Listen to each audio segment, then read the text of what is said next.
Alright, magandang umaga sa inyo mga ka-legit Dabbercads, mga katokers, mga katoshis, mga katokis. Kamusta na po kayo? Magandang araw po sa inyong lahat, magandang gabi, magandang tanghali, magandang hapon kung anumang oras dumarating sa inyo ang programang ito. Welcome po sa ating YouTube channel na si Talking Toshi TV. Maraming salamat po sa pagkakataong ito upang tumalakay po tayo ng panibagong paksa. Kamakailan po ang GMA7 ay nagsalita na po, naglabas ng official statement at nais muna natin basahin tong official statement ng GMA7. Pakinggan po natin. For accuracy and clarity of the public, the Regional Trial Court clearly found that GMA did not commit any act of copyright infringement or unfair competition against the plaintiffs, as it was merely complying with its contractual commitments under its airtime agreement with co-defendant TAPE. In fact, the court found that GMA was a mere nominal party to TVJ's suit, and the latter never claimed any damages in their complaint as against GMA. We will comply with the directive of the court on the airing of Eat Bulaga episodes in our platforms. Nevertheless, GMA Network will refer the matter to our external counsel to avail of the proper remedies before the appellate courts.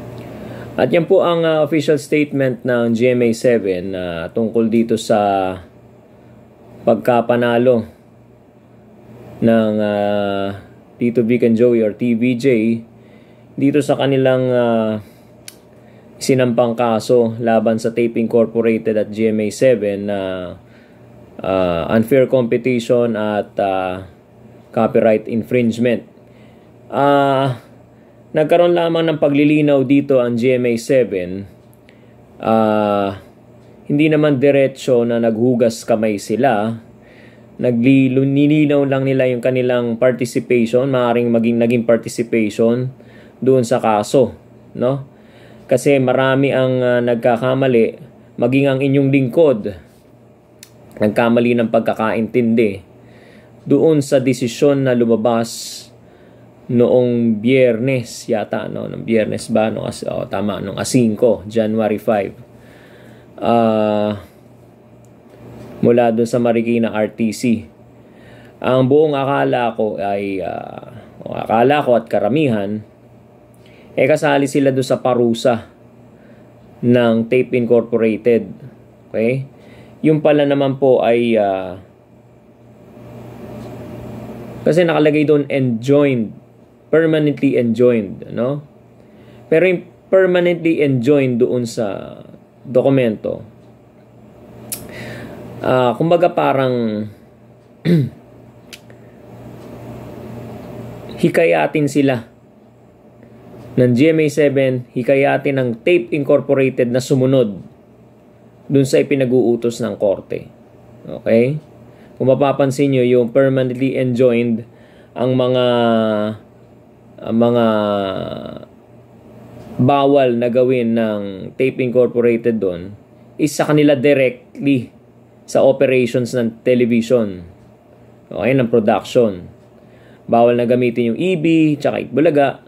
Bawal gamitin yung jingle or yung theme song nila, at saka yung they're not allowed to play back the episodes prior to May 31, 2023. Okay? Yan. So yun yung mga pinagbabawal directly sa Tape Incorporated. Pero they are enjoined, permanently enjoined, no? With GMA7. Okay. Pero ang main responsibility, merong main responsibility doon sa mga pinagbabawal is yung Tape Incorporated. Ulitin lang natin yung statement dito na part ng statement ng GMA7. The RTC clearly found that GMA7 did not commit any act of copyright infringement or unfair competition against the plaintiffs, Tito Vic and Joey, as it was merely complying with its contractual commitment under its airtime agreement with co-defendant Tape Incorporated. Ang naging Ang sabi nila rito, no, sila lang daw ay nagko-comply lang doon sa kanilang airtime agreement with tape. Okay? Ang korte raw ay hindi nakita ng korte na may copyright infringement silang nilabag at saka na-commit, no? At wala silang na-commit din na unfair competition. So direkta yan doon sa bumibili ng airtime sa kanila, which is Tape Incorporated. Okay? Mere black timer lang ang Tape Incorporated. Okay, lumalabas, no? So, nagko-comply lang sila doon sa agreement nilang dalawa. Wala siyang direktang kinalaman doon sa copyright infringement at saka doon sa unfair competition na isinampa sa kanila. Okay? So,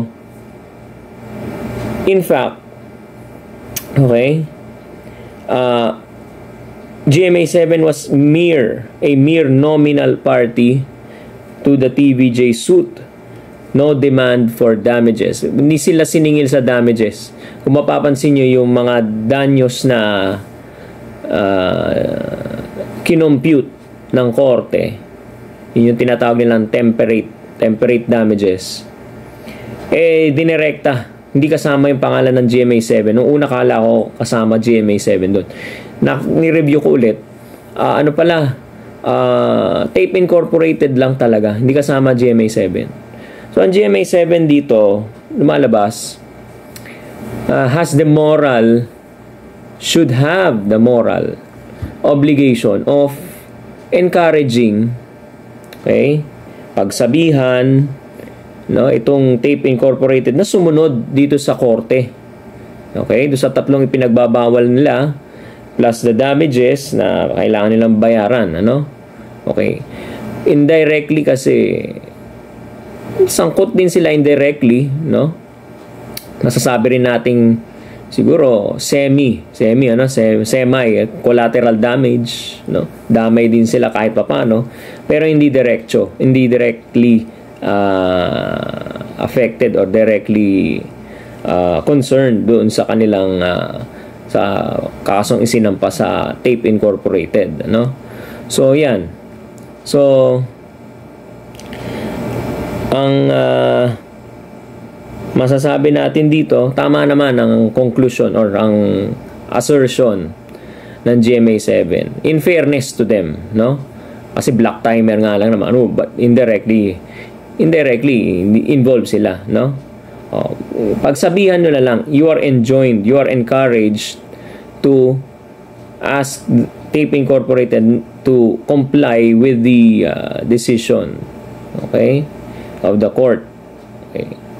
So, sabi naman nila sa dulo, they are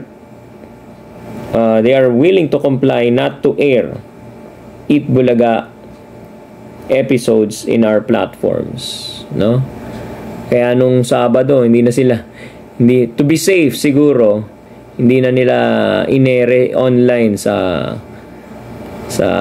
Kapuso channel, no? Nakalimutan ko pangalan nila nung sa ano na ba, pero doon sa online platform nila sa YouTube, yung Tape Bulaga tuloy. Wala na palang ganun. Yung Tahanang Pinakamasaya. Yan. Hindi nila pina-ere doon. Just to be safe, ano? Mabuti na yung sumusunod sila. In fairness sa GMA7, sumusunod sila. Okay. Kaya lang, kung babalikan mo ang nakaraan, hindi sana humantong sa ganitong kasuhan, no? Medyo nagkaroon ng samaan ng loob. Si Master Joey De Leon, medyo nagkaroon ng tampo, no? Samaan ng loob sa GMA7 dahil hindi naman nangyari. Umalis sila, hindi man lang sila kinamusta, ni tawag. Okay? Hindi naman mahal tumawag. Hindi ka naman gagastos ng malaki doon, no? Kamustahin man lang or naging mediator man lang ang GMA7 sa pagitan ng tape. Kasi involved sila dun eh. Dun may airy yung programa. So, hindi mo maiiwasan talaga na hindi maging involved. Okay? Kumbaga sa bahay mo nag-aaway yung dalawa. Okay? Medyo, syempre kasama ka sa pag-mediate, sa pag-aayos nun. Sa bahay mo nangyayari, ano? Okay? Oh. Kaso, ginatwiran ni Miss Annette Gozon, no? Hindi naman kami parte dun sa agreement or dun sa relationship nung Tape Incorporated at saka TVJ, ano? Kami tagatanggap lang ng block time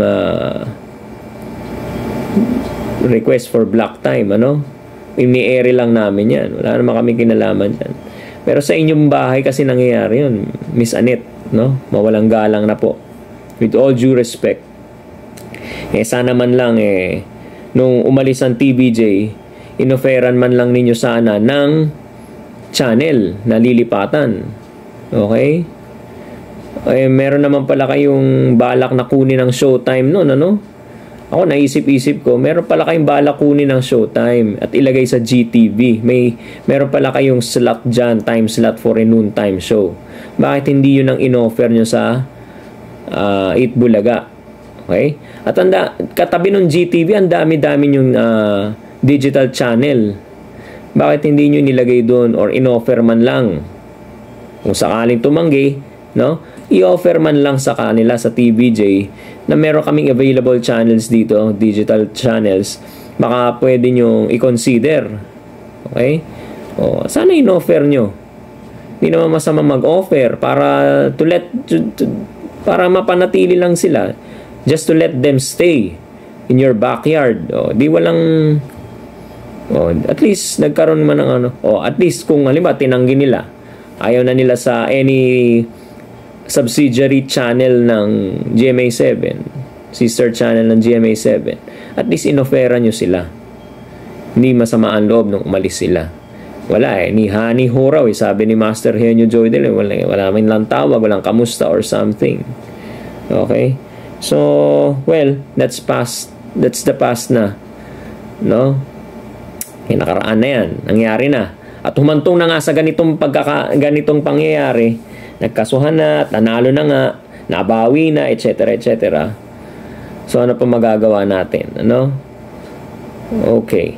So, yan lang mga kababayan, mga legit Dabbercats, ang ating, siguro, sabihin nating learnings, ano? Pagtutuwid sa ating mga binabasa, ano? Okay? So, maraming salamat sa inyong pakikinig at panonood. I-like nyo lamang po itong video na to. Mag-comment na rin po kayo mga saloobin ninyo. Ilagay nyo dyan sa baba ng ating video sa comment section. Mag-subscribe na rin po kayo sa mga bagong dating, bagong nanonood. Talking Toshi TV at sa ating Facebook account. Mag-like and follow Talking Toshi TV rin po. Maraming salamat po at magandang araw po sa inyo lahat mga ka-legit Dabbercats.